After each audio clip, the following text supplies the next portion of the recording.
Spider-Man: Homecoming, the web-slinger's first solo movie under the Marvel Studios umbrella, is a sweet, witty, bristly-paced romp that captures everything that has made Peter Parker and his costumed alter ego such a lovable and enduring character for over half a century.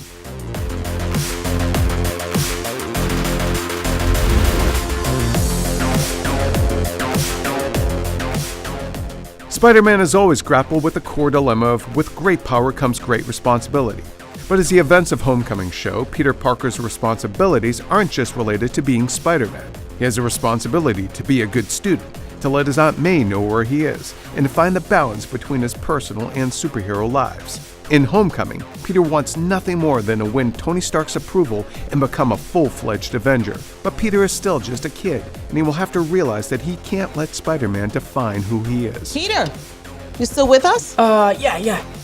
If you weren't already sold on Tom Holland after Civil War, his turn in Homecoming proves that he is the definitive big-screen Spider-Man. His exuberance and good-natured manner perfectly captures Peter Parker's youthfulness, earnestness, and moral center. Peter screws up a lot, but he's a good kid who knows when he has to set things right, and Holland sells all of that. He owns every scene he's in, never getting blown off the screen by his co-stars, which include such formidable personalities as Robert Downey Jr. and Michael Keaton. Neither Downey nor Keaton are in the movie as much as might be suspected. Stark is there to be Peter's mentor and to provide some tough love when needed, but Homecoming is not a full-on Marvel team-up movie. That's not a hug, I'm just grabbing the door for you. Oh, all right, kid. Good luck out there. Likewise, Keaton's villainous Vulture is a supporting character. The Vulture can be, in his own way, as relatable as Peter. He's a blue-collar Joe, one who sees Tony Stark as an aloof powermonger who doesn't care about the working man. He's quite a timely villain in that way, but he's also never as fleshed out as he could have been. His transition from everyman to murderous criminal happens largely off-screen, with some of his more vicious behavior feeling a bit jarring at times. Still, Keaton's Vulture does manage to elude the Marvel movie villain streak of hampering a fine actor with a weak role. Homecoming does right by its supporting cast of Peter's classmates, with Jacob Batalon the clear standout as Peter's best friend Ned, whose discovery of Peter's secret identity fuels many of the movie's best ongoing gags. Can you spit venom? While Zendaya only has a small role here as Michelle, she delivers it with a quirkiness and cutting wit that's memorable. Laura Harrier nicely plays against expectations as Peter's crush, Liz, making her accessible instead of merely being the cool girl. Spider-Man: Homecoming, being a high school movie, sets it apart from not only other entries in the MCU, but from many superhero movies in general. Peter's academic decathlon matches are as important to this story as his sleuthing into the Vulture's activities. You can't just quit on us, stroll up, and be welcomed back by everyone. Hey, welcome back, Peter!